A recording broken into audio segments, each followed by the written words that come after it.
మీ destination ఏదైనా ప్రపంచంలో ఏ మూల ఉన్నా CN travel explore the world your వే.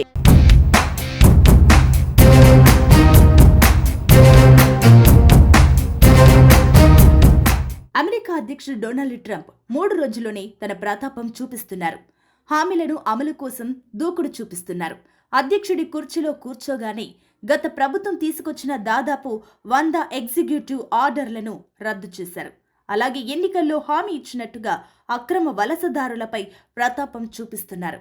అమెరికాలో ఏ మూలాన దాక్కున్న అక్రమ వలసదారులను బయటకి రప్పిస్తున్నాడు ట్రంప్.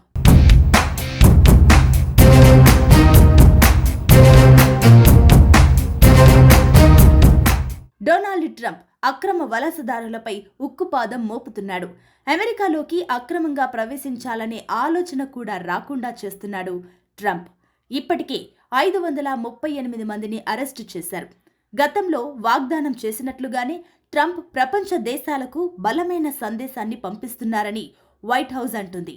అంతేకాదు, అక్రమంగా ప్రవేశించిన వారిని అమెరికా నుంచి తరలించే విమానాలు ప్రారంభమయ్యాయని చెప్పింది.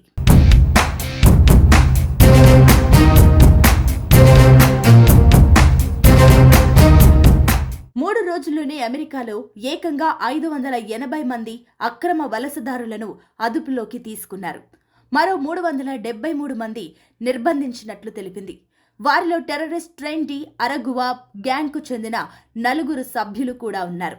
అలాగే మైనర్లపై లైంగిక దాడులకు పాల్పడిన అనేక మంది నేరస్తులు కూడా ఉన్నట్టు కరోలిన్ లీవిట్ చెబుతుంది.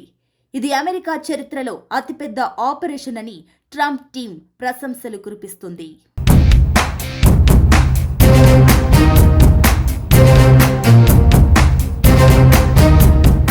అక్రమ వలసదారులను బంధించి మిలిటరీ విమానంలోకి ఎక్కిస్తున్న ఫోటోలను సోషల్ మీడియాలో షేర్ చేసింది. ఎన్నికల్లో ఇచ్చిన హామీని నిలబెట్టుకుంటున్నట్టు సోషల్ మీడియాలో పోస్టు చేసింది.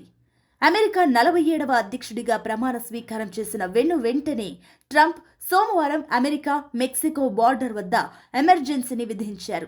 సరిహద్దు దగ్గర హింస, అక్రమ చొరబాటుదారులను నివారించే విషయంలో ట్రంప్ కఠినంగా వ్యవహరించబోతున్నారు.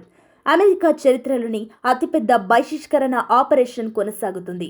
అమెరికా అధ్యక్ష పీఠంపై కూర్చున్న మరుక్షణం నుంచి వరుస ఎగ్జిక్యూటివ్ ఆర్డర్లతో హడలెత్తిస్తున్నాడు ట్రంప్.